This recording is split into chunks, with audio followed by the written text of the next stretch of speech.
Why do you keep asking people that question? Are you concerned about people's birthdays or something?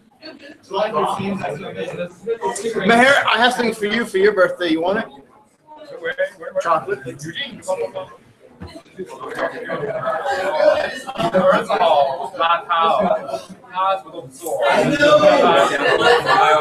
I know, don't eat it. I forgot. Somebody gave me that little glassing of chocolate last spring. I guess over the summer. It turned into some kind of Raiders of the Lost Ark. I'm not eating that.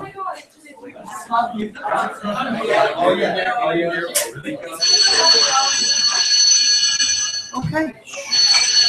And we started. So, partially close all your stuff, including that page of football there. Baseball or whatever that is. Yeah, exactly. You could put that a bit, I don't know, more friendly than shut up and listen, but exactly that.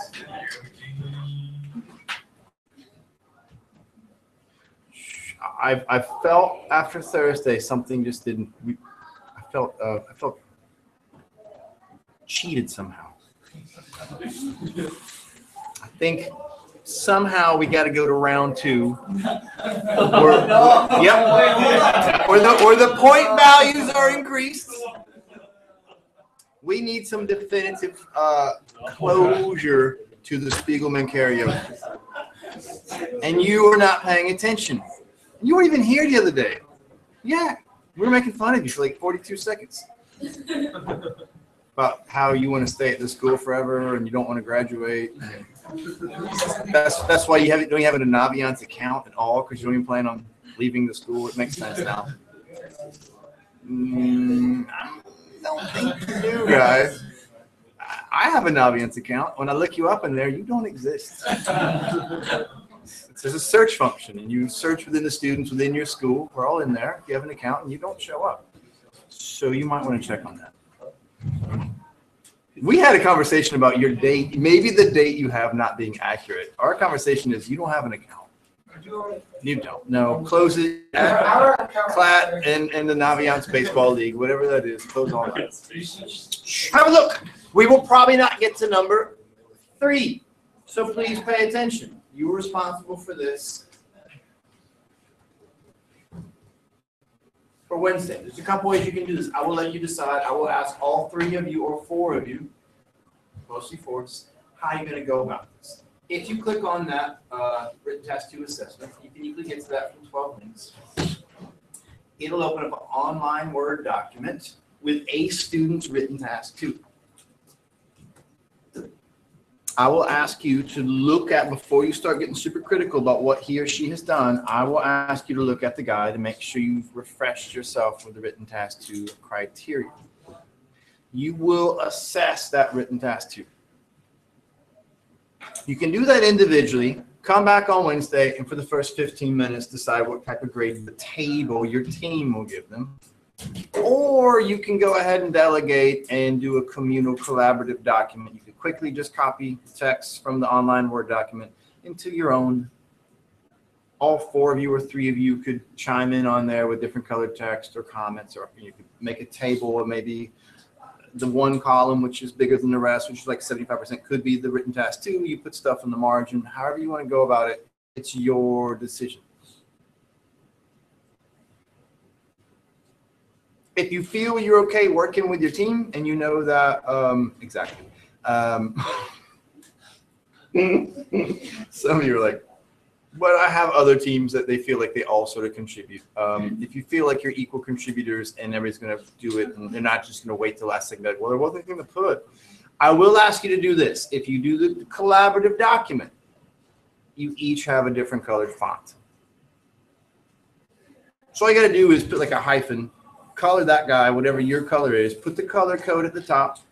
So, Blake's red, Grace is blue. And just all you got to do is copy your blue hyphen, and every time you comment, just put it on there.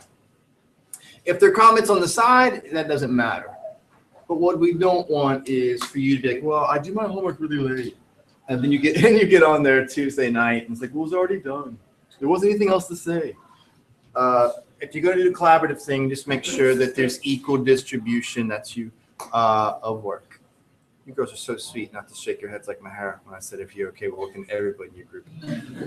If I'd asked you this last Thursday, all three of you would be like, yeah, we have no problems with that. But don't ask us this on Monday because the answer might be different. All right. You will need your paper 2 potential lens question document, which has our 5 different potential lens questions. You will need access to our 6 prescribed questions because we have criteria. If you weren't here the other day,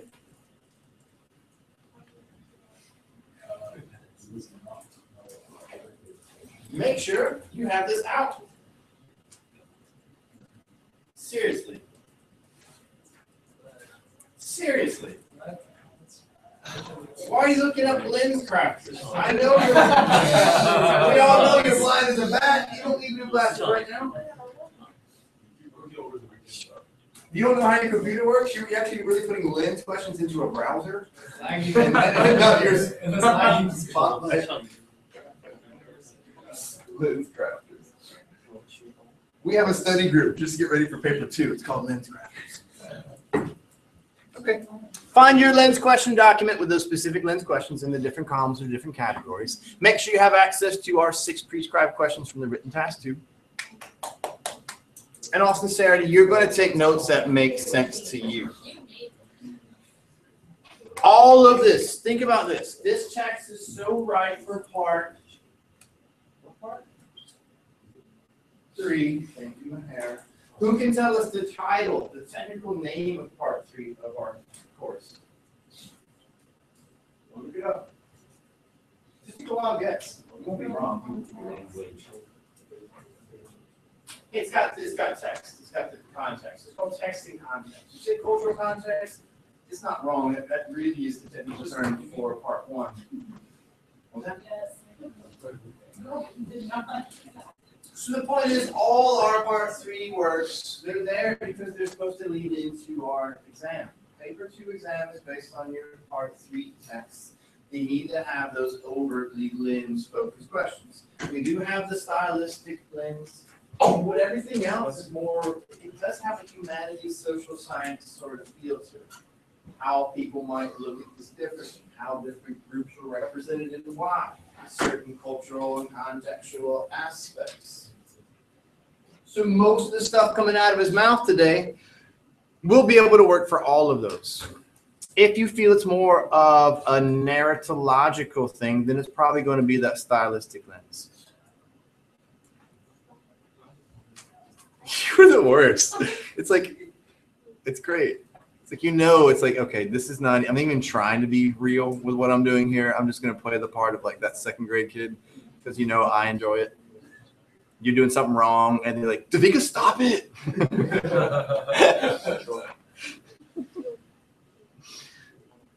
Think about this a year and X number of months ago. How did this even happen over here? Because on the first day, the 4 of you are like, we're going to sit here together. It was like 7 us. Where were you? I was in the U.S. with my sister. And I came like a week late. And then there were 5 people at that table? And there was 5. And then there was one, 2, 3, 4, 5. And then she was like, I'll say the seat for you. And then There was. So I'm saying there. So you went with the 4 girls that work really hard. That makes sense. I would have done that too. So now my real question is, Martin, why? They don't do a whole lot of work. Oh, because they're handsome. That makes sense. Sit with the 2 good-looking guys. All right.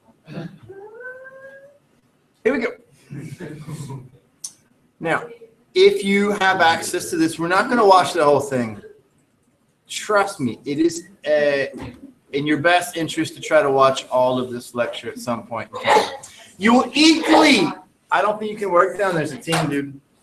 I don't know about that. Don't forget, you need to have open Especially, who's our official paster? Raise your hand for each table. Easy to have. Careful, don't jump the gun and lose 2 points. Like actually. Next time, don't think it's so ridiculous. Like, wait, I did it already. You were like, wait, okay? You're like, yeah. And I'm like, I did it already. And I'm like, oh. I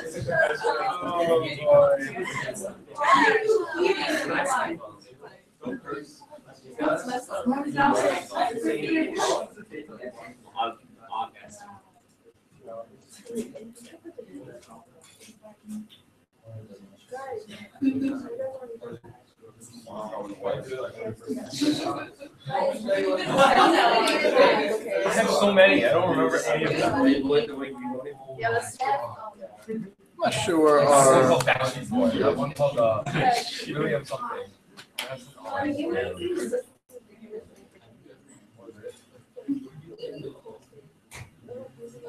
I think we're roughly 28 minutes into this guy. Now, this is a very important to me, in terms of structural changes. The basic unit of a comic, I suppose, is the panel, the individual box. Seen But it? the most real unit is the page. Each page is a topic, where a paragraph is a topic, let's say, in writing. And first thing- Sorry, that little bit, I think we need to see this whole. So then I want to explain how there was a kitchen that had There a you coal bin with a false bottom pile with coal, a removable wood panel with a ventilator going to the bunker in the basement, that there was a false wall over here. Right about. This looks right to me. Okay, over here, where there's a timeline of what my father lived through in Auschwitz. That's something I have in my notebook for, I was trying to figure out what happened to him and when. And say, well, how long were you in quarantine teaching English? Maybe 2 months. There I had a good eye. He told me about that. How many months were you in the tin shop? This workshop, tin and shoe work combined, took about 5 or 6 months. So black work lasted 3 months. Yeah, no, I reminded myself, after black work, I came again as a tin man. We deal for 2 months. Oh wait, that would be 12 months. You said you were there a total of 10. So take less time for the black work. And that's what we need to wear watches. You knew what I was looking for. Okay. Now, a number of things happening here. One is like my intense need to kind of make order out of all of this. And life just wasn't orderly. I keep trying to stuff it into these little boxes. And the boxes can't contain it. Also, the way this works, walking into this timeline over here, having the timeline interrupted by Francois coming out and getting us, is a way of, again, diagramming something about the situation as well as using the diagram itself. Maybe this is as good a place as any. Well, wait, never mind. Next. I like that. Diagram. He's Here frantic. my father is explaining how to make a bunker, hiding place. And he says, show me your pencil and I can explain to you such things it's good to know exactly how it was, just in case. So then my father explains how there was a kitchen that had a coal bin with a false bottom pile with coal, a removable wood panel with a ventilator going to the bunker in the basement, that there was a false wall over here piled with coal so that nobody could see that there was a hiding space in there. So again, this is a very clear way of understanding what happened. It's very useful in case you have a coal-burning stove at home and you have to hide from Nazis in the future. You'll know how to do it. Again, there's a grid interrupted by the diagram. And on the next page, there's the next page of the story. And to me, this was one of these things that was kind of interesting. It had to do with levels of representation that take place in comics. So that you just saw this diagram of the, as drawn on a piece of notebook paper, or drawing of the diagram. And now you have a cutaway view, which is another kind of diagram of the exact same situation, the stone up here, the false wall over here, the hiding place over here. And bringing it to a further level of comprehensibility, maybe. And then over here, there's a repeat more or less of this picture, but now we're back into a box of the story that's moving forward in time. You know, so I don't think when anybody's reading this, they notice that. But what does happen is you're taking through various levels of representation. Next. Now, this becomes very important for me in terms of structure in the pages. The basic unit of a comic, I suppose, is the panel, the individual box. But the The smallest real unit is the page. Each page is a topic, the way a paragraph is a topic, let's say, in writing. And proposing that the dictionary definition was a narrative series of pictures. I was wandering through my dictionary one day, playing this kind of tag game, looking up narrative and finding that narrative is a story. Looking up story, I found that story, the word story, comes from the medieval Latin word historia, which means window. So the word story comes to us from stained glass windows, white stars in the building. And to me, this is very centrally tied into comics, this kind of picture storytelling from window to window. So to talk about this structure, we're almost talking about architectural structures here. I started out coming back into the ghetto home of my mother's family after my father's come back from being a prisoner of war. And I'm trying to get certain kinds of information across. Like one of the big problems in Mouse is trying to kind of become this traffic, like letting the information flow through and getting the information out. And one of the information I have to get out here, for instance, is who was in the household. So what I did was by first showing through the window the home before it was really affected by the final solutions policy. And then showing essentially the same grid, dividing it up into units, showing that there was Anjan, Wladek, and then Marishu, Anja's older sister Tasha, her husband Wolf, and the little girl Bibi, who was Anja's grandparents. So it was a way of introducing you to this static information that ordinarily wouldn't fit into a narrative flow. It's a comic strip. Next page. And after introducing you to it, again, trying to take you back to the flow of action. All right, let's just recap, because this is important. 3.5 to 3 to 2 to 2 to 2.5. Yes, but now the points are slightly more. It's round 2.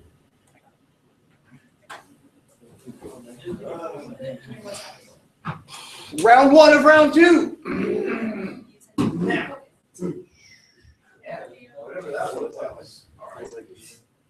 Spiegelman has used a term, and you can literally answer this as a one-word thing. I don't need a whole lot of declarative, detailed justification. It's really just one word. And within his story and how he conveys the story and the narrative and whatnot, he incorporates this term, this item. It's a physical thing throughout the story. And we might not have called it this. And so now that the author's identified, he calls it this. Now I'm going to call it this. And it's not some sort of graphic novel thing necessarily. It's not like a gutter or a bleed or anything like that. It's like we've probably talked about one of these already. I'm not sure if we called it that. And he's used this term.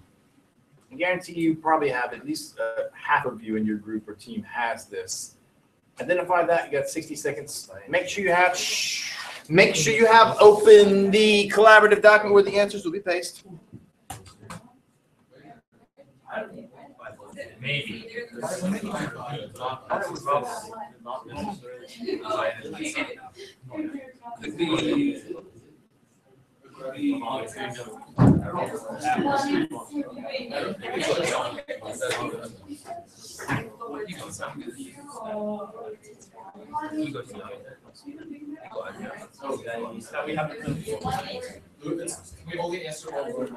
I just want one word. I just want one word. Ask your buddies. There's 3 of you. Oh,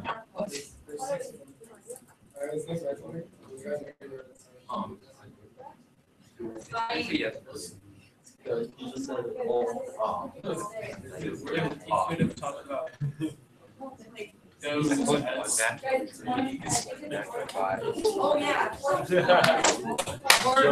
45 seconds. Hey, wait. When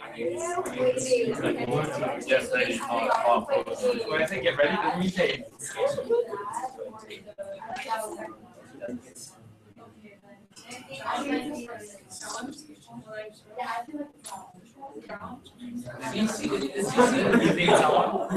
30 seconds.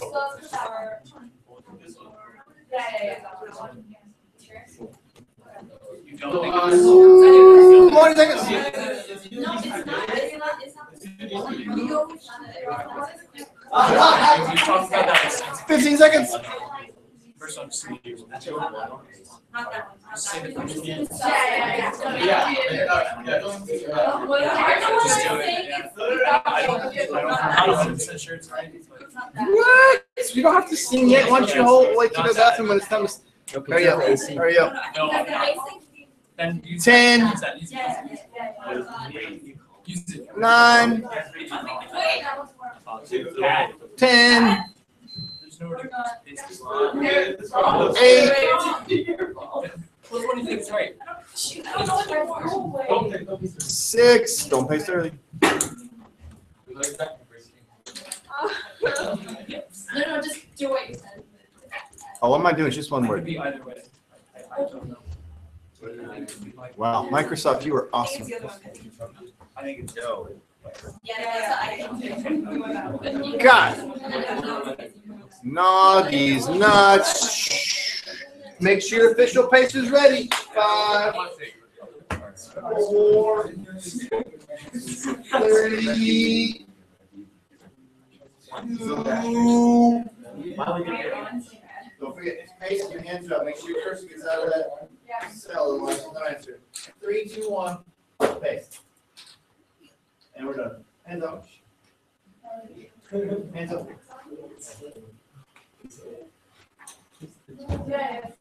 1, 2, 3, 4, 5. I got window, diagram.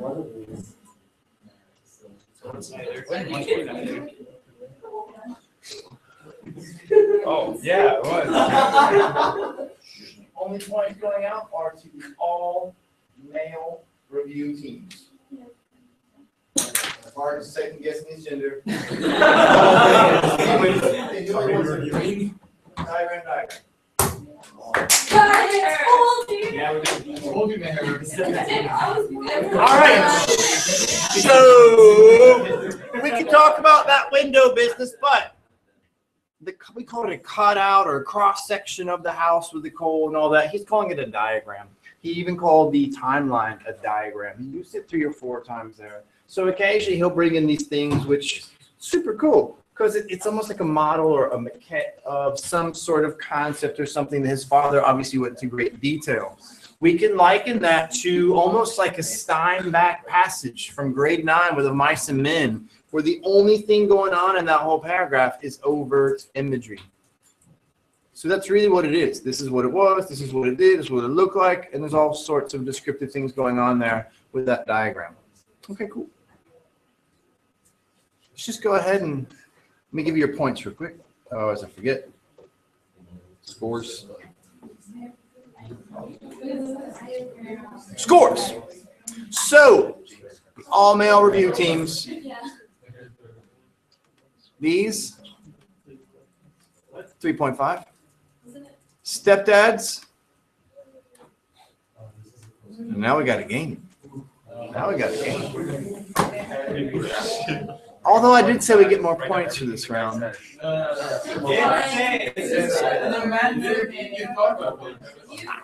I will let you know which one. So the next one, we'll go ahead and go for the next round. Here we go. I'm not going to take notes. Going straight to the next round. Insert column. Wow, somebody's ready to sing over here. Eugene. And don't pull it, Anderson, okay? Really. All right, round 2 of round 2.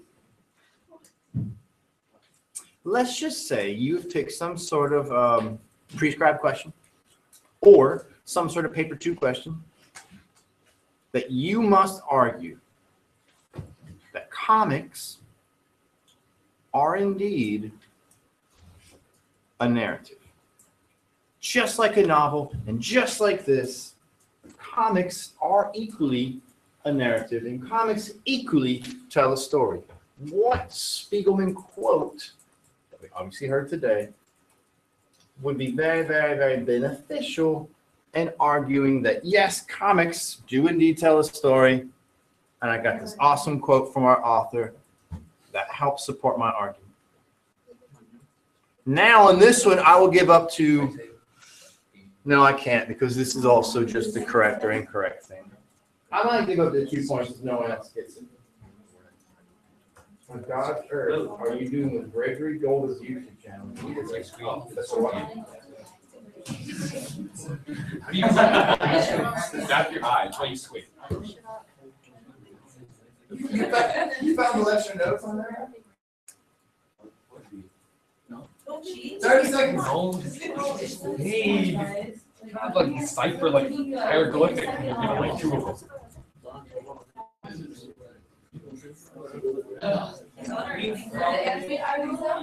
Today, from today, we only watched 5 minutes. Oh, yeah, that's 20 seconds.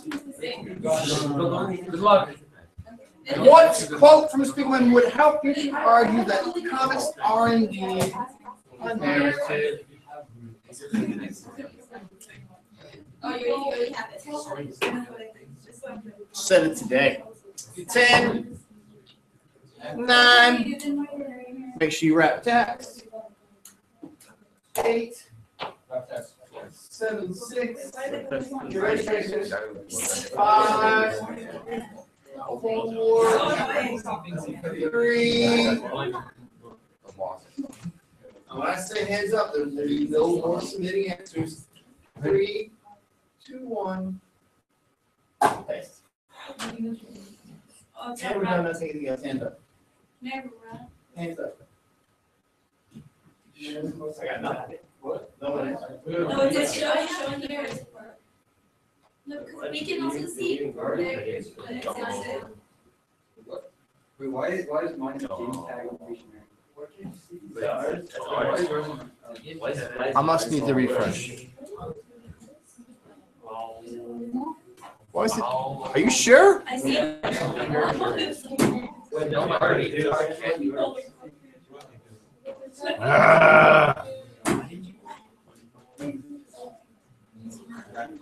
That round doesn't count. Make sure nobody changes their answers.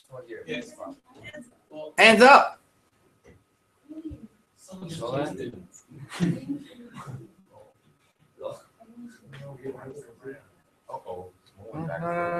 No. I just hate that. Hate it. It's Microsoft. It's not me. Hands up.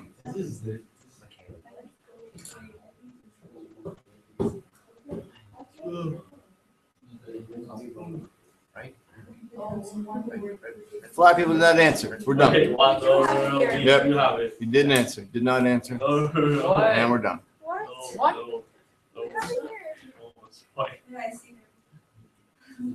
There we go.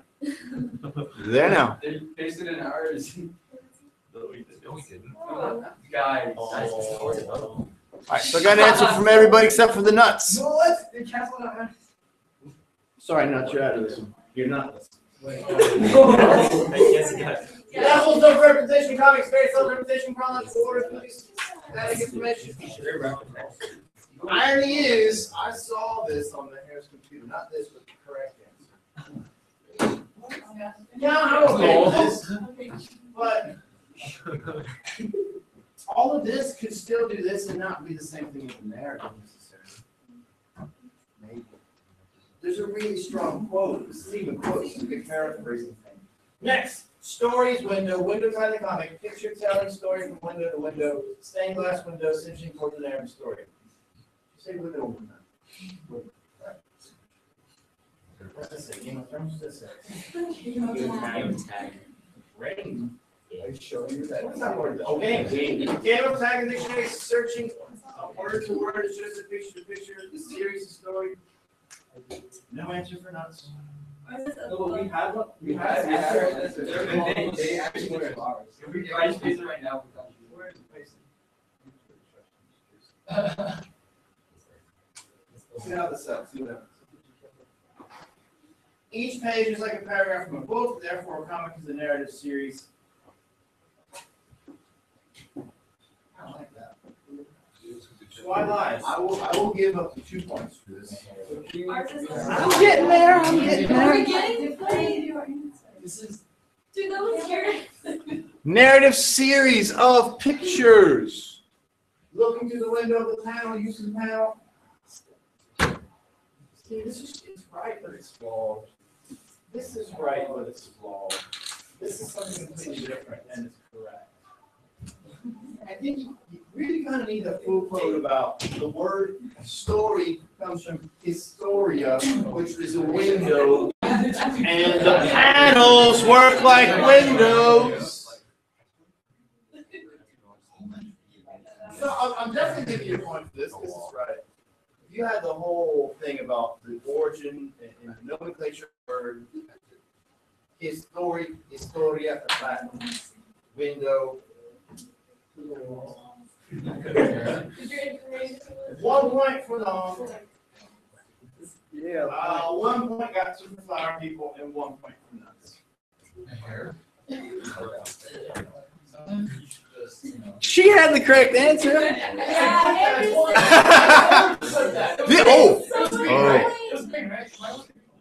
Yeah. Well, if that's the case. Yeah, you guys need to trust. You need to start working on your faith knowledge.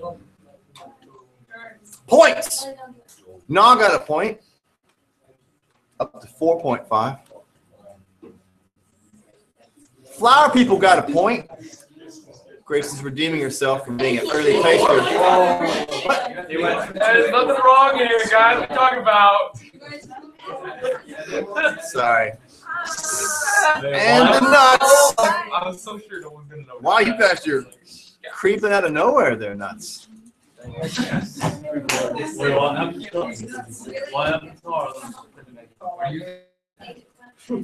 At this point in time, it's a 3-way tie for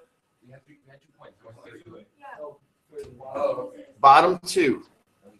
The wheel will decide which of the bottom of the 2 teams is the team, and the wheel will decide which of the 4 of you, which one of the 4, or 3, probably gonna be 3, the 3 of you will sing. Then the wheel will decide which song you sing. I'll decide which section of the novel, which page, which now we know thanks to Martin and June and Tommy's answer, which is essentially a paragraph.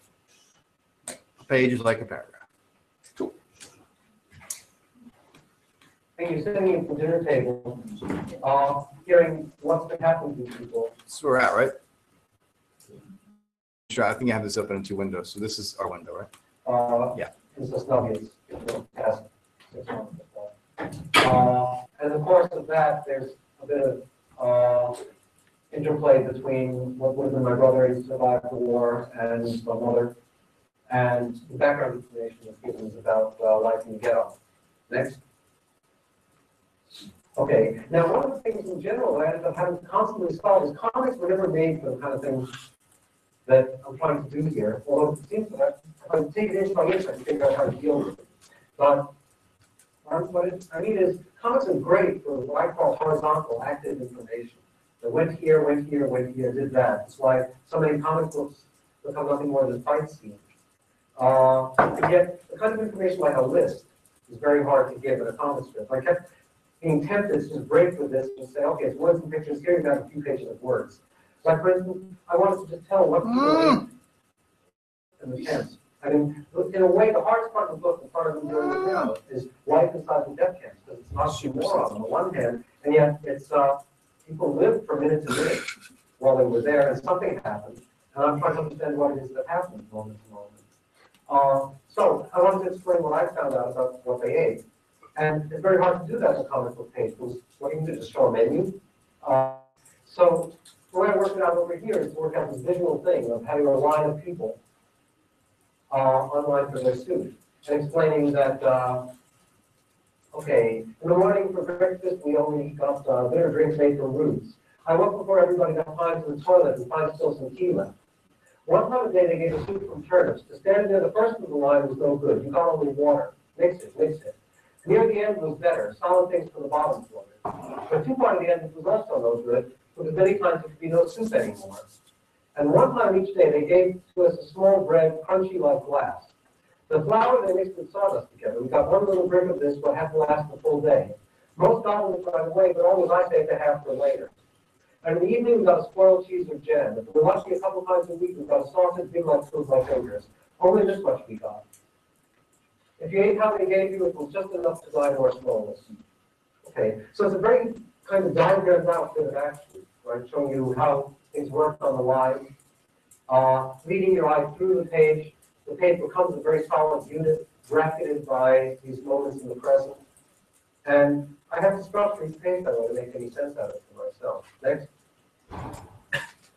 On the other hand, this kind of thing worked a lot easier, which has to do with my mother being discovered receiving a package from my father while she was in Auschwitz. And she's discovered by a captain who chases her. Drop that package, stop right there, stop. She mentioned nowhere to her own boss. Hide me one now, quick. Get under one of those blankets. I know you're in here someplace. When I find you, I'll kill you right here on the spot. So they're literally action, you know, like somebody throwing something over, somebody being discovered, somebody running in, and then hiding in one of these boxes, right? And then there's a visual language that are part of this. Well, box size is important. Gives dominance to one set of ideas rather than the other. This is all by way of answering that those three questions. Why comics? Of how it's possible to tell a story. And in some ways, it can be apprehended more immediately than the words alone. The kind of little pigeonholes here that become echoes of all the other boxes on the page that work as kind of bringing her forward in space, that lets her I'll kill you right here on the spot echo outward, you know, the parts of the graphic language to get the story told. Next. Okay, now the thing of having to move people through the space of a page is interesting to me. And like, this is what happens when it's done badly. It's often done with arrows. You know, like they never quite figured out, like you go here, you go there. And part of the structure is trying to figure out how to make that happen. So on the next page, just showing you a little bit of a sample of some of the kinds of work that I've worked on other than now. All right, real quick, we'll talk about language. It's also maybe a component or maybe a convention of the text type. We'll just go with language. We could have described what he has spoken about in a multitude of ways, and whoever's going to read your stuff will look about it. But he used a very specific phrase, because it's more than one word, but it's not a sentence. A phrase that he has used to describe the sort of the natural flow of a comic's narrative. And he said comics do this readily. 3 words. If you give me a bunch of stuff, you might not be wrong. But with the language thing, it needs to be quite specific. Because we defined our language criteria as, I'm going to borrow that term. I'm going to borrow that word. This is extremely useful for me. Find out.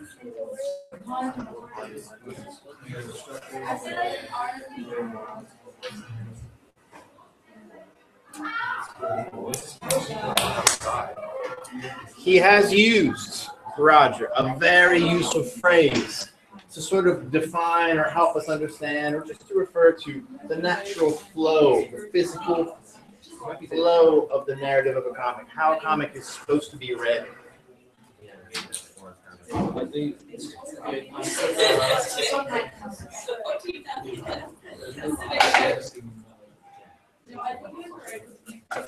Right. I don't know.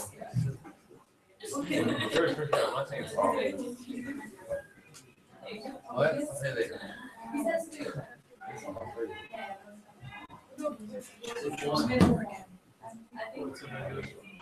I think it's that the visiting group. You guys will do this at some later date. I think it's the guys working with Oh, yeah. substance abuse, drug. Yeah. All right. 10, 9, You ready? 8,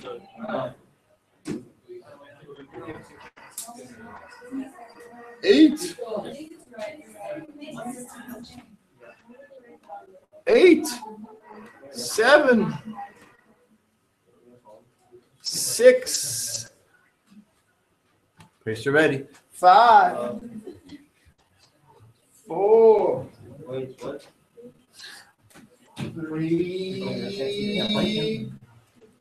Okay, fine. That actually doesn't matter. I need everything to be completely wireless. There we go. Get those nuts. These nuts are always hanging at the bottom.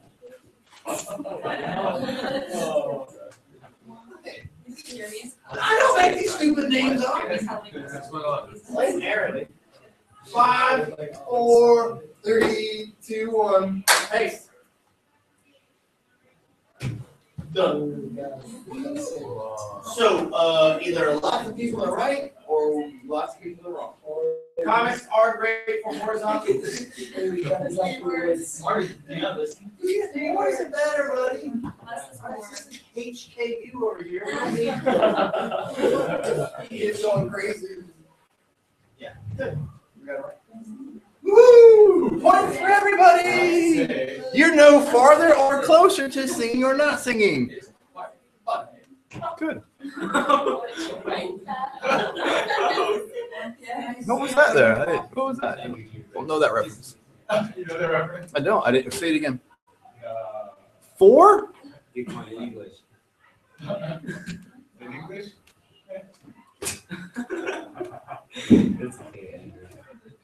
4. 4. Should just left it and not even add all that stuff up, right? It's just a waste of time. But nonetheless, you want your points, you deserve it. Exactly. Yes. I think like one time. It's true, they should- yeah, you're right. That's in a phrase, not a paragraph. And being my father's son, I want to find a way to like have 8 comic strips on one page, so not to waste paper. So I did a comic strip called Days of Circuit. Follow the hours around. I only drink to keep from getting so damn depressed. Things ain't so bad. Won't stop you down. And then you can sing any way you want. You read it down here. I'm depressed that I drink so much. It's destroying my liver. But maybe another drink will cheer me up. Hey, let's get out of this dump. There's a 12 joint right down the street. Well, have a seat. I know the bartender at this place personally. How do you like it?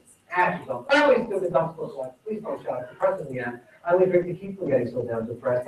Things ain't so bad. What's got you down? I'm depressed that I drink so much. It's destroying my liver. Well, why don't you just quit drinking? I only drink to keep from getting so damn depressed. Don't talk in circles. Please don't shout. It's depressing me.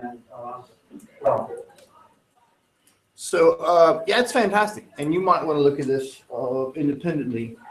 But he's playing upon what we just talked about, the normal sort of active horizontal movement. But this is really cool. You might see stuff like this, these graphic organizers, these things that are often like handed over. A lot of the social media. If you do this, you go here. If you go there, go back to the beginning. You know, who's your favorite Star Wars character or something like that, right? So it's essentially the same thing. So that kind of has been around for a long time. It's just fantastic because it's got some social commentary, a lot of irony. It's got some very dark humor in nature. This bit at the end. So 2 guys are hanging out. They're very divergent in their physicality, the way they're dressed, and also what they're drinking. He seems to be a little more highbrow, effeminate. This guy is very much a working class guy. Tattoos were not a hipster thing. It was that you were a criminal or a sailor. Going down. So, I drink because they're keeping from so damn depressed. Oh, things ain't so bad. What's got you then? I'm depressed because I drink so much. It's destroying my liver.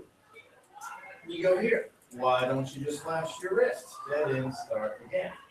You can go to this one. I'm depressed because I drink so much. It's destroying my liver. You go here. Well, maybe another drink will cheer me up. Hey, let's get out of this stuff. There's a swell joint right down the street.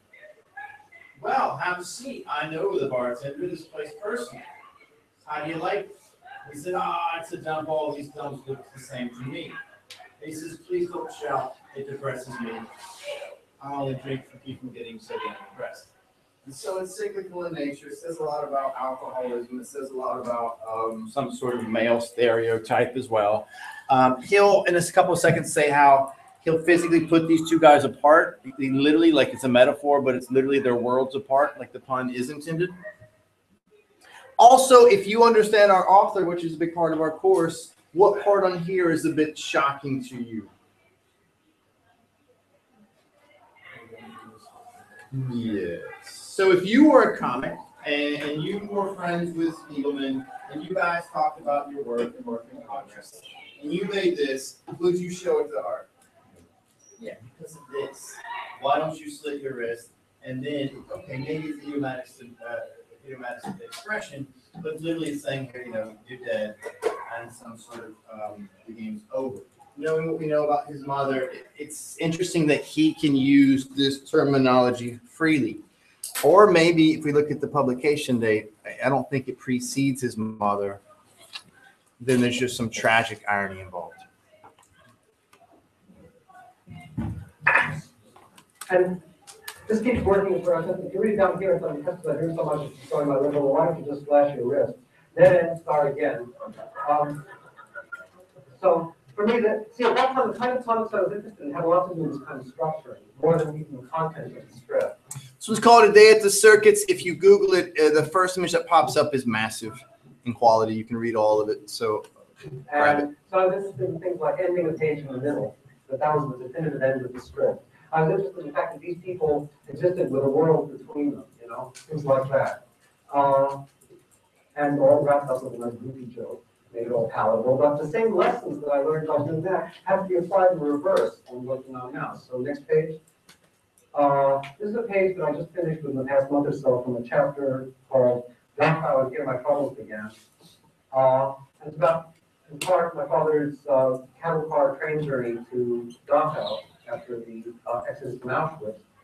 And he describes being kept in this train.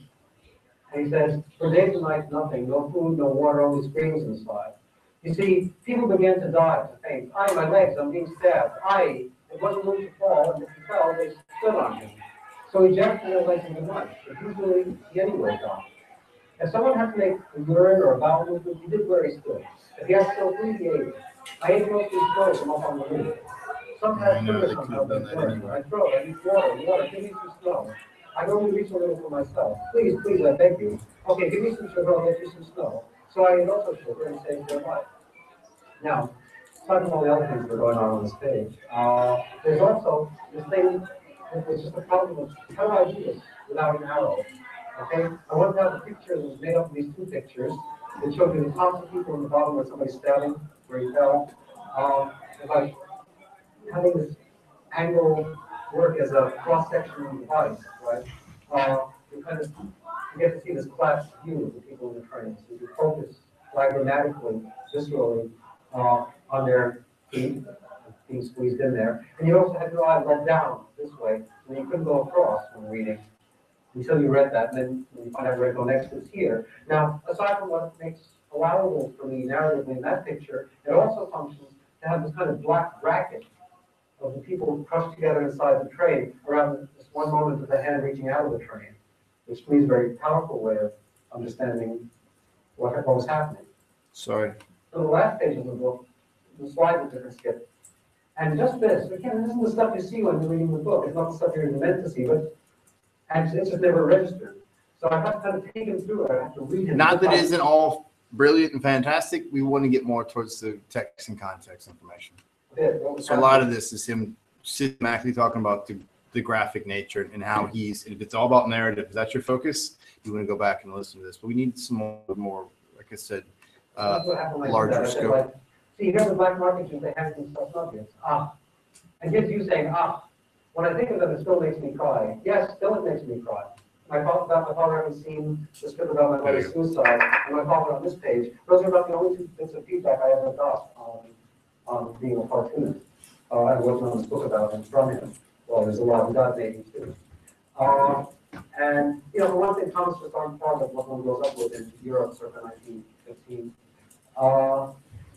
And it's just never registered. So I have to kind of take him through it. I have to read him bit by bit what was happening. So this is what happened when I did that. I said, like, see, here's the black market they have some stuff obvious.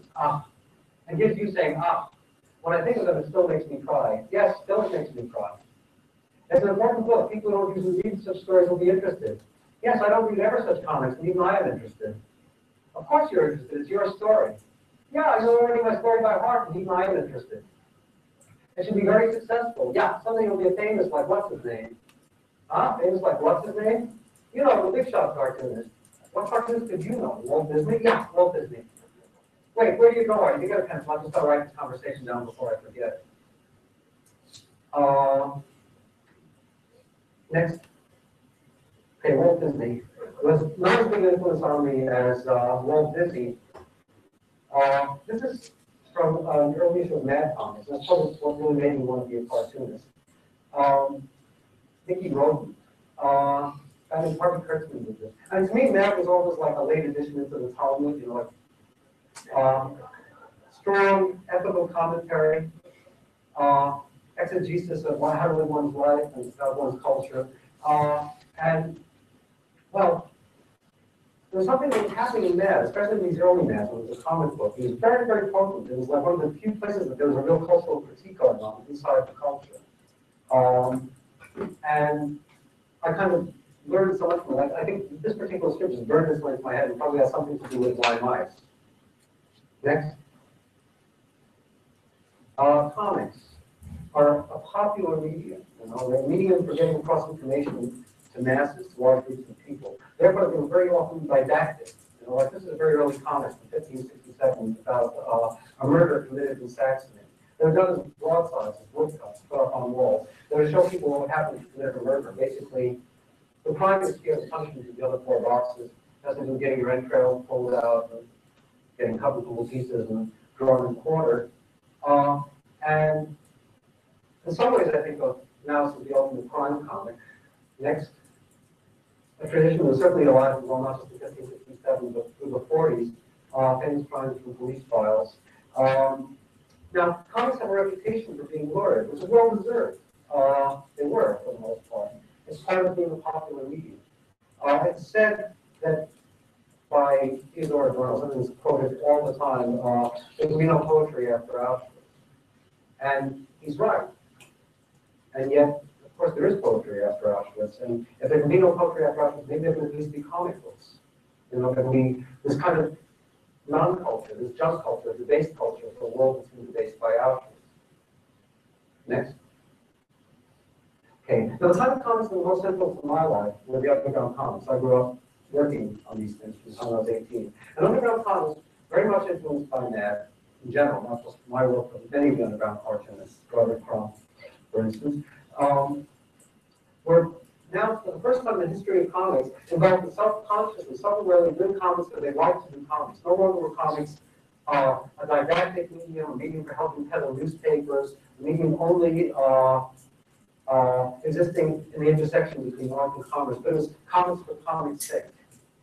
And within that tradition that started in the mid to late 60s, next slide, was a comic book that had a very strong influence on the author called Binky Brown meets the Holy Virgin Mary, by a cartoonist named Justin Green. And Justin Green is the first cartoonist I can think of who very directly and specifically, in great detail, did a comic book autobiography. This is about growing up Catholic and the Catholic guilt that it brings up in him. And I've been told that he received a letter from Philip Roth after it came out saying, now I don't have to be Catholic. You know, it's a revelation. All right, let's say next round you have to formulate some sort of response regarding how a text adheres to or deviates from or conforms to or deviates from the conventions of a text or a genre in that case. We establish our genre as being what? What's our genre? New comics. Good. So if that's your argument, and you establish your genre as being comics, what might be very relative or pertinent or beneficial or useful for you to extract from this regarding an argument about how does Mouse adhere to or conform to or deviate from the conventions of the genre, which is comics?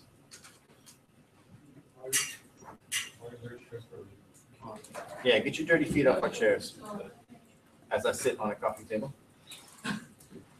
Nothing but a big stool.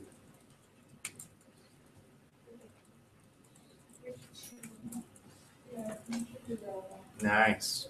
Deviate or conform to the convention of comics.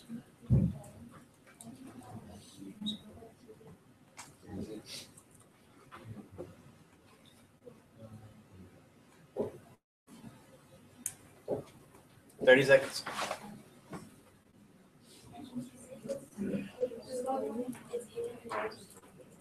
Well, it's not one. It's not, you can't You have to choose one. It's fine. Mm, What are you talking about? let's just choose one. You choose. Let's just you choose one. You choose. I'll go. You choose. Some of that stuff's a lot more useful than other stuff. The stuff that you choose will dictate whether it's adhering to or conforming to or deviating from. 20 seconds. It's not terribly long. No essays, Martin. It's not terribly long. Got gnaw, bottom, got D's, stepdads. I might give 2 whole points for this one. You might get 1 point, you might get 2 points. You might get 2 points. Let's say you can potentially get 2 points for this guy, so you need 2 points. It's about time to start singing. Isn't it? It's not.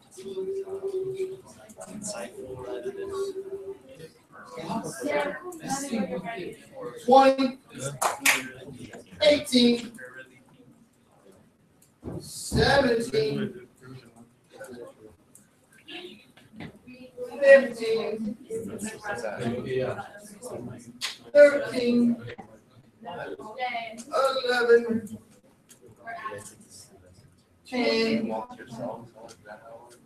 8, 6, patience ready, 5, 4, 3, wash your hands, 2, Was it comedic meaning like? 1, pace. My computer died. And we're done. I spelled awesome. We're done. No. And we're done. Hands up. Wow. It's not just didactic, you sell newspapers. It's insightful rather than comedic.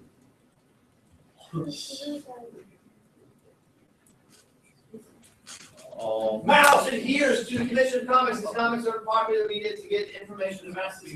Mouse spreads the story of survival.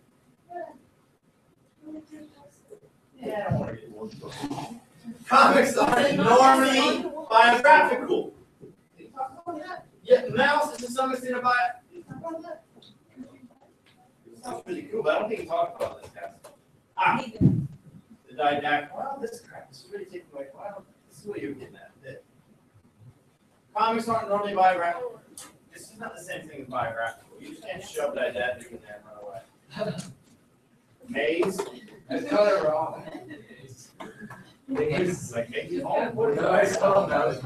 Like Billy Bates. Hey, yo, Maze. Spiegelman, Maze.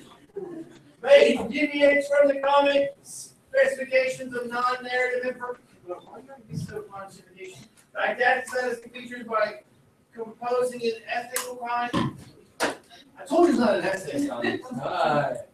The only one I'm really like at this point in time, it's not even the whole 2 points. You could have gotten 2. It's definitely not this.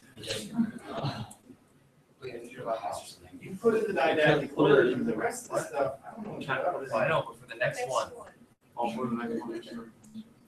The best answer would have been create comics for comics sakes. And the didactic thing was part of it. Pay attention. We have seen him say in other interviews, I thought maybe 4,000 to 5,000 people would be. So if that's the case, why is he making this? So we use the didactic term, which is the ancient or whatever, the 19th century woodblock, which tells people what not to do, right? So it's telling you a story. You can argue that superheroes tell you how to behave and that bad guys will lose and good guys will win. There's a moral to that. There usually is. At the end, Superman will say some crap about, he'll have a conclusion. Correct? So these other people are making comics because they want to. They're saying stuff that they want to say without a whole lot of regard for their commercial marketability. So if you put non-didactic, I'll give you a point. If you put that's the quote, decided to make comic for comic's sakes. And what he's really saying there is, I'm doing this because I have some reason to do this. I want to do it. It's my thing. I'm not concerned about what other people are going to make of this. Now, we can argue that is the case. If we want to go back and do a little bit of research, this would be very helpful for all of you. How many rejection letters did the man get? I don't know if you can find that or not. It might take you some time. You might just paraphrase numerous rejections before finally publishing. Find out who agreed to publish this guy, because most people came back saying, I don't know who this is for. This is not what we expect. That is that conventions of comics. Comics aren't supposed to do this, Mr. Spiegelman. This is interesting. Thank you, but no thank you. So the only jerks getting points for this are who? Thank you. You might have to have some sort of I don't know, some sort of segregation here. You might just cut somebody out of your group, or I just think it's really just. I think it's really just Angel and maybe there's some boys who help them. Give them a hard time. 6.5 to 4 to 4. Whoa, no, I might not sing. Last round is worth 3 points. Oh, what? Yep. It's worth 3 points. So you better get it. If everybody gets it, these 3 groups will go into to find out with those two find out which one you individually. So at this point in time, you can all get out of the barrel, bottom of that barrel. Where you going? Last round, 3 points. We need all minds working on this, man. I don't think this is a biographical comics, but this opens the floodgate for me. Next. Okay, so why bias anyway? Now, I come to the word Holocaust, I come to the word comics, and the only problem I have is the least problematic word is the word animals or mice, but the problem has to do with the understanding of this use of the metaphor of people reading the book very often. Which is, I have to just say that they're not mice, they're not animals, they're animal masks. Next. They're people wearing animal heads. Now, in 1972, an underground comic book called Funny Animals, I did this 3-page version of Mouse. And in it, the only theme in this book was an anthropomorphic character. And I stumbled onto working on Mouse by being shown some old animated cartoons in the film class that I was doing on that a friend of mine was teaching. And he was pointing out the similarities between the little mice in the animated cartoons and the donkeys in frolicking around in some of the other racist animated cartoons. Mickey Mouse essentially was a minstrel, you know, with big white lips, as he sings and dances and calls them. Country World Trade, a little comic strip about racial oppression in America using cats and mice. And as I went into it, I realized that this is all about actually deal with it. And I made a kind of epiphanic leap over to, well, wait, there's some place where this makes more sense for me that has to do with my own sense of being oppressed. And found that the metaphor of using cats and mice was at least appropriate or more appropriate. It steered me into working on Mouse. Partially because in the literature, such as I found, there's reference after reference to they treated us like animals. There's reference to demonization that went on. To well, when I did this though, my interest was in not so much dealing with my Jewishness, but in dealing with what could be useful and what happened. It was my emotion, something to be useful, and what happened to my parents. So I want to make a universalist metaphor about oppressor and oppressed using cats and mice. And it wasn't a 3-page comic strip. I was able to use the cats and the mouse and no references to Germans and Jews. And I was able to kind of pull it off in a 3-page strip. Next one. Over here, this anecdote that's being told, they're hiding in a bunker in the ceiling, and they see somebody below. They go down, find him, they let him go rather than they drag him to the bunker. I was only looking for food for my sick wife and baby. I didn't know if there was anybody here, so I stopped the rest of the moment with my poor baby. He's lying, but that didn't mean to kill him. After a few days, we took pity and let him go. The captain took us that same afternoon. Now, like I said, it was an attempt to do something universal. Next, it was clear what was being talked about. And yet I found in doing the wrong book, there's no way to avoid the specifics, even to understand what happened. That I wanted to approach anything universal, it only be too specific. So here it becomes necessary to say human rouse. You know, there's also incidental differences in the drawing, right? And I found my way to this, the voice announcement, the visual voice announcement. Okay, next.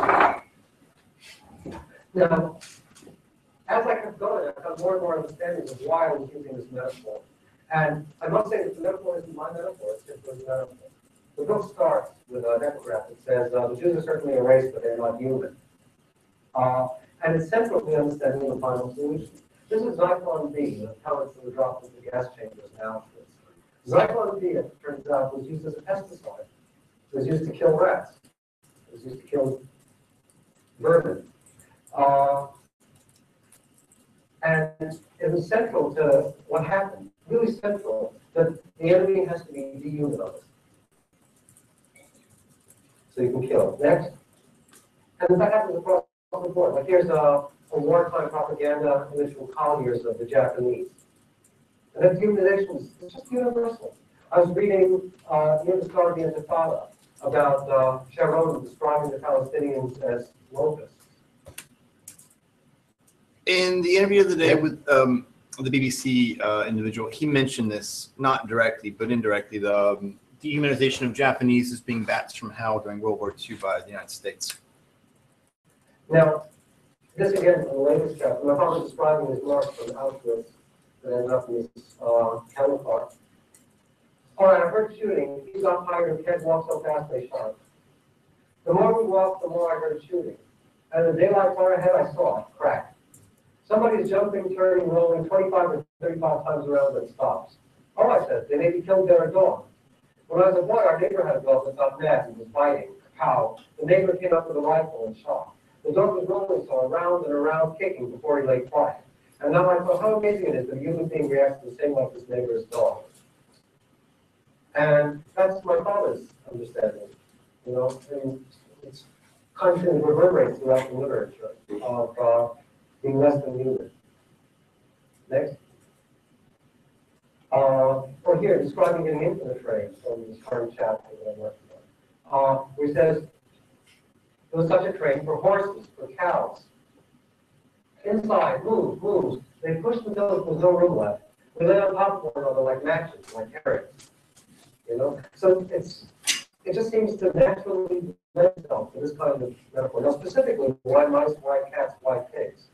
The mice partially from cat and mouse game is the Jews, the mice being caught helpless inside of a situation, having discovered the cover. The cats, the natural component of that, but also interestingly enough, again, I said it was Hitler's metaphor. The cats are drawn as more human than anybody else, right? They have faces that approximate human physiology in the way that the mouse faces don't. The mouse face approximates one triangle of a Jewish star. The cats are more like human faces. It's Hitler's metaphor. It's not to say that I admire it or not. You know, it's to work with that and see how it doesn't work. Insofar as it's a metaphor that's designed to blow up in your face as you use it. It's meant to call you up short while buying into this folly. Next. For instance, my parents are in hiding when the Polish woman was protecting them. Oh yes, one pig. And now part of the reason seems like appropriate to use non-kosher animals to eat for the Poles. Part of it has to do with the Jewish response to Poles, you know, the tension that existed in recent centuries between Jews and Poles. Part of it has to do with, I mean, I'm sorry it's going to sound really stupid, but Polish sausages, you know, like arms. And although it starts with a calumny, it's no worse calumny than describing Jews as rodents. And ultimately what happens is the sting of it, the Nazi sting of it, indeed the Nazis called the Poles swine, is removed by having to go past these masks that are being worn to deal with people who acted well or badly according to their own rights and situations. So if there are Poles who act admirably, like this woman, there are Poles who act quite terribly, there are Jews who act well and Jews who act badly, and even Germans. And that to me has more to do with what's actually going on. So here, this Polish woman is bringing my parents down to the basement to hide because her husband's coming back and he wouldn't allow her to hide Jews. So I set up a map, I'll come down when I can. So each day, like, we sent it to the storage locker. And the days we were quick to breathe, people came down often to their office. And like we could move around a little bit, there's something else down there. I mean, what is it? Is there are rats down here? Calm down, stop screaming. Those aren't rats, they're very small. One of them was my hand before, they're just mice. Of course, it was really rats, but I wanted them to feel more easy. Now, when I first heard that, I thought, oh, hell, I'm not going to be able to use that. And as usual, the things that seem most impossible work their way to the book best, because it allowed me to solve the whole metaphor of the question by having to understand that if this represents a rodent, what the hell are these things, right? And it comes a little bit from my background as an American kid reading comics, right? I used to read Donald Duck comics when I was a kid. And I used to be aghast at the fact that I won't go to Grandma Buck's house and have turkey dinner for Thanksgiving. Right? Donald Duck eating turkey. You know, these can stay with me and tell them what Why does Goofy get to talk and Pluto doesn't say anything? That makes no sense. They're both dogs, right? they are. Next. All right, here we go. Final round is worth how many points? 3 points. 3 points. Here we go. And they're a little longer. We're going to go with the classic prompt. How and why is a social group represented in a particular way? Now, we know that in the guide, right after this question in the guide, one of the examples deals with multiple groups. For this bonus round, final round of 3 points, you better pick one group. If you put multiple groups up there, I'll take a point off. You better pick one. So we just have to go to one group. No, you choose to decide what he said, which is really smart about one group. So I don't want a whole bunch of thing about that group, this group, that group, that group. I don't want to potpourri. I want you to find out which made a whole lot of sense.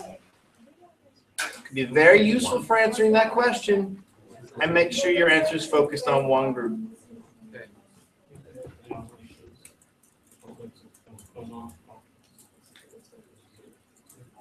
You have 80 seconds. 3 points.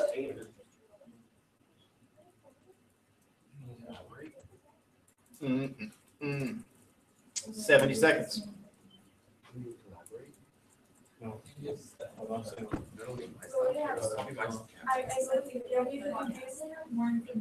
If you mess this up and put multiple groups, I'm taking a point off. Green, red. Here, okay, here. 40 seconds. Here, the first. What are you doing, Andy Kim? Oh, I'm sorry, I forgot to tell you this. Did I mention the third group? We got 2 losers, right?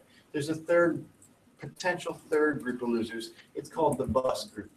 So if you feel that, okay, we made it, we're not in the bottom 2, but someone didn't pull their weight, you can throw that person under the bus and be like, he didn't do anything, and he gets put in the third group. Forgot to mention that. As Andy Kim scrolls through the YouTube comments, while Roger Way comes up, and Roger and Carl and everybody else, Jake come up with the answer, Andy Kim is scrolling through YouTube comments. 20 seconds. You need all of it? 15 seconds.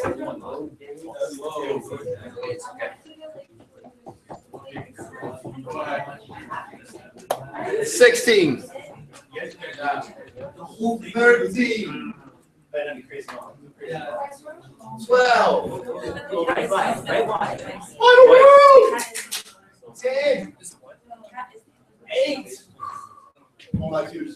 6. 5. 4. Better copy. 3. Because once you paste, I won't take it. You get no points, and you'll be stuck with what you got. 3. 2. Somebody's not ready over here. Nuts. 3, 2, 1. Paste. Right around. Nuts have noise. Formatting though. Oh no. Right there. Hands are up. I'll start with nuts. Nuts no answer. Done. Not taking. I actually know it's right here. I didn't write it. It's not. You have to click out of it. Can't get out of the cell. Put it down here. Put it in any cell.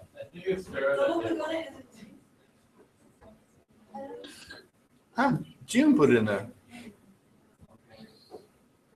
Should have both access to it. You're in trouble.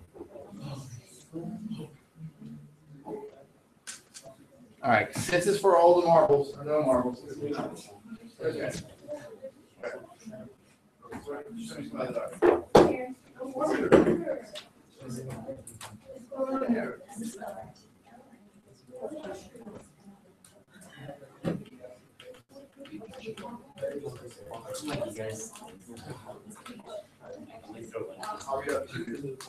Here we go.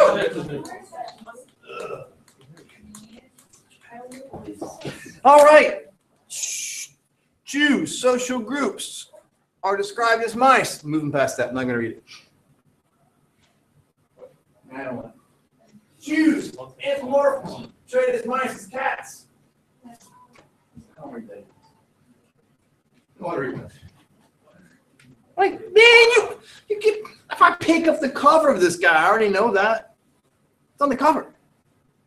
Oh, that's obviously a Jew. That's obviously a Nazi. That one's a mouse. That one's a cat. I already got that. I got that in the cover. I didn't say anything different today.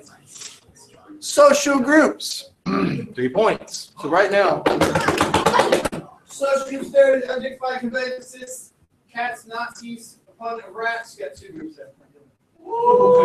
Hey, really celebration? Why? Are you talking about cats here? Talking about cats? Yeah, it's only about pets. I know. No. Nazi cat hit the best for Jews is mice.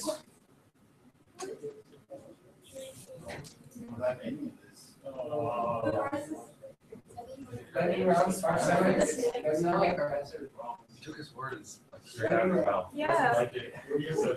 If you have to pick that question, listen closely. If you get stuck with that question and somebody opens up that big pile of stuff from that whatever school number 0832 and have to grade all your stuff, name, checks for analysis, mouse. Cool.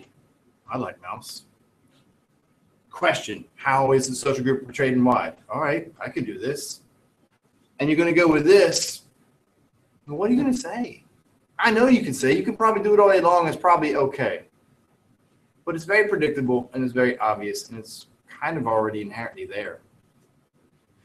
If you could pick that, but man, you better do something a little bit different with it. You better work on the whole weird human mask metaphor. The best thing you talked about today was Poles are betrayed which way? No, that's the same thing. How's that any different from cats to Nazis or mice to Jews? Portrayed as both being admirable and whatever the negative term he used at the same time, depending on what their characters were doing. So if you look at this, this is more important than the obvious metaphor. Pay attention. He does not overtly make all the Nazis bad. Some of the Germans in there are okay. And there's a reason he does that. His dad is very frank about which ones are good and which ones are bad. His cousin is a horrible human being, and he's a Jew. He's bad. He turns the other Jews in, right? He's worse than the other ones. Everyone in her. Or what? 7 minutes left. Better hurry up. We're going to sing.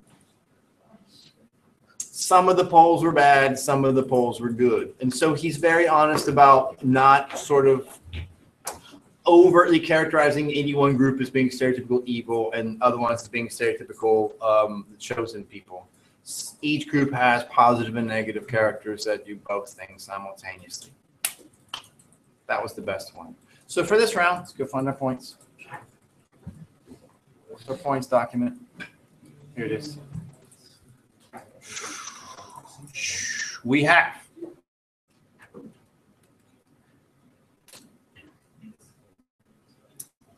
no, you're going to keep your 6.5. Still leaves you potentially in the clear. He's nuts. You know, you guys are probably just going to keep your 5.5. Now, on down to the questionable fours, right? I feel all of you are equally deserving of no points for that. So, all right, everybody's getting 1 point. Let's just say nobody's getting a point. So, flower people, Mandarica, stepdads. You guys are probably the strongest group out of the losers. You choose which. What number is your table? 1, 2, or 3? Yeah, choose. Hurry up. 1. Now you tell me. If it lands on you, are you in the loser group or out of? Whoever lands on this, you're out of the running. So if you want it to land on you here, what number are you? 2, right? 2, 3, 1. Ready? No, they said 1. Oh, you said 1? Sorry. Did they say 1 or 2? 1, 2, 3. 1, 2, 3. Raj, you better hope that works for you. If it lands on 2, you're out. If it lands on 3, you're out. You want it to land on you. 1, 2, and 3. Here we go.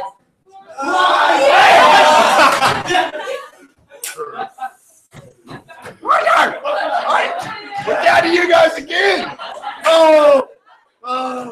Jacob's like, please no, Lord, please no. It's so uncool. Now, Jacob, you get to choose. Is your table 1 or 2? 1 or 2? It doesn't matter which one you take or what. You want. That's actually not really. It's a rotation of how many times. See what this does. So this time we want. All right. So, Jake, are you color or no color? So, if it lands on either of the white ones, you guys are not it. You want it to land on the white. You want it to land on yellow or blue. Here we go. Yellow or blue, you guys sing. White, you guys sing. No, sorry. Other way around. If it lands on white, you sing. If it lands on color, you sing. White. You want white, you want color.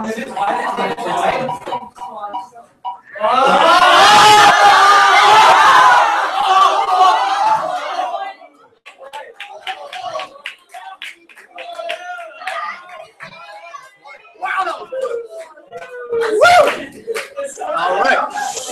So close. All right. Grace, you know the email there. What number are you? 1, 2, 3, 4. 1. Pay attention. Grace is 1. Han is 2. 3.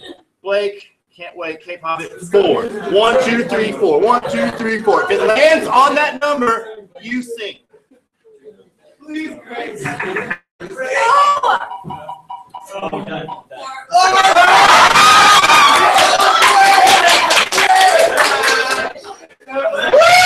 Blake!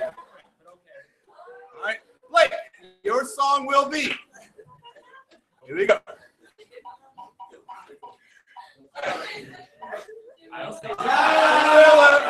By Michael Jackson. I don't know any of this. Doesn't matter. Get your phones ready. You'll do it. This is. We got 3 minutes, man. It's not, or 2. It's okay. Or 1. Blake, you have 60 seconds to study your image. It's there. It just doesn't want to open up. That's pretty close. That's pretty close. Oh no! Got too many tabs. It's down here. Spiegelman Karaoke. There it is. Woo. Have a look at it, Blake. It is. Surprise, surprise. You got Karaoke 2, not Karaoke 1. Your song's coming up in 15 seconds. He's going to sing that narrative. You know what this scene is about. You tell us what it is. You sing to the song of Michael Jackson Thriller. Tell us what's going on. Today, Spiegelman said, a page is like a paragraph. You sing this paragraph because there's a story. Here it comes. Cause this is, it goes like this. Taylor, gonna sing a song. Blick, blick, blick, blick, blick. Blick, blick, blick, blick, blick. Even you'll have that song. No, it was. Then you start.